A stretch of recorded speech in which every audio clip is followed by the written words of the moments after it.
Assalamualaikum warahmatullahi wabarakatuh. Perkenalkan, nama saya Safitri dengan NIM 211240032. Saya dari Prodi PGMI semester 3 dari kelas A. Di sini saya akan menjelaskan tentang desain kurikulum. Ada beberapa poin yang akan saya jelaskan. Poin yang pertama yaitu pengertian desain kurikulum, dan poin yang kedua tentang macam-macam yang ada di dalam desain kurikulum, dan poin yang ketiga yaitu tentang sifat-sifat yang ada di dalam desain kurikulum, dan poin yang terakhir yaitu strategi pengembangan desain kurikulum. Langsung saja, materi pertama yang akan saya bahas yaitu tentang pengertian desain kurikulum. Nah, desain kurikulum ini merupakan gabungan dari dua kata yang memiliki makna yang berbeda dan juga membentuk suatu pengertian tertentu, yaitu desain dan kurikulum.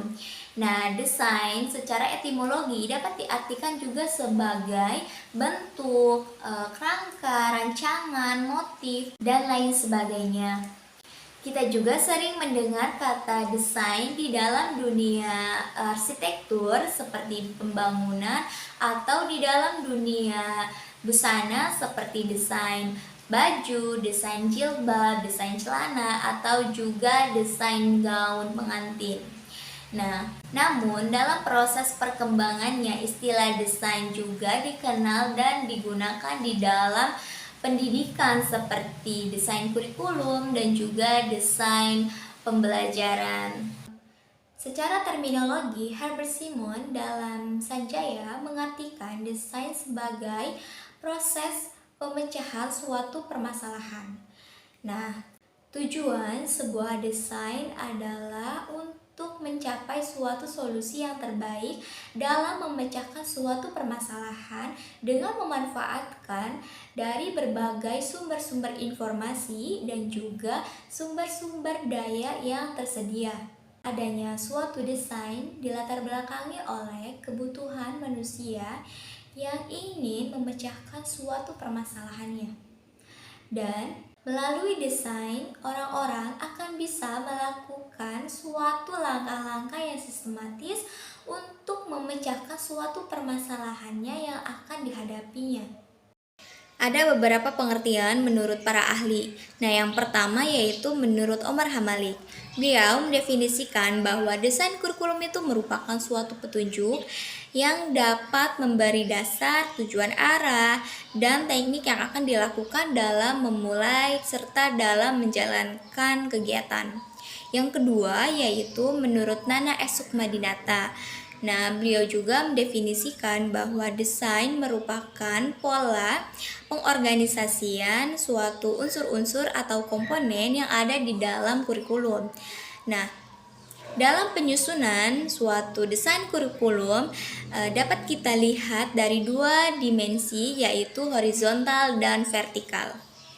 Selanjutnya yaitu poin yang ketiga, menurut Longstreet, beliau juga mengemukakan bahwa desain kurikulum itu merupakan pusat dari pengetahuan atau disebut juga dengan the knowledge centered design yang dibangun berdasarkan struktur disiplin ilmu. Selanjutnya, poin yang kedua yang akan saya bahas yaitu tentang macam-macam apa saja yang ada di dalam desain kurikulum. Nah, menurut beberapa para ahli, diantaranya menurut Eisner dan Walech, membaginya ke dalam 5 jenis desain kurikulum. Nah, yang pertama yaitu model pengembangan kognitif, yang kedua yaitu kurikulum sebagai teknologi, yang ketiga yaitu kurikulum sebagai aktualisasi diri, dan yang keempat yaitu kurikulum sebagai rekonstruksi sosial, yang kelima yaitu kurikulum sebagai rasionalisasi akademis. Menurut Brennan, membaginya ke dalam 3 jenis desain kurikulum. Nah, yang pertama yaitu kurikulum yang berorientasi pada tujuan atau the object model, dan yang kedua yaitu model proses, yang ketiga yaitu model kurikulum yang didasarkan pada analisis situasional. Menurut MC Nile, membaginya ke dalam 4 model desain kurikulum. Yang pertama yaitu kurikulum sebagai humanistik, yang kedua yaitu kurikulum sebagai teknologi, yang ketiga yaitu kurikulum sebagai subjek rekonstruksi sosial, yang keempat yaitu kurikulum sebagai subjek akademik. Nah, menurut Longstreet dan Sen juga mengklasifikasikan desain kurikulum menjadi 4 bagian.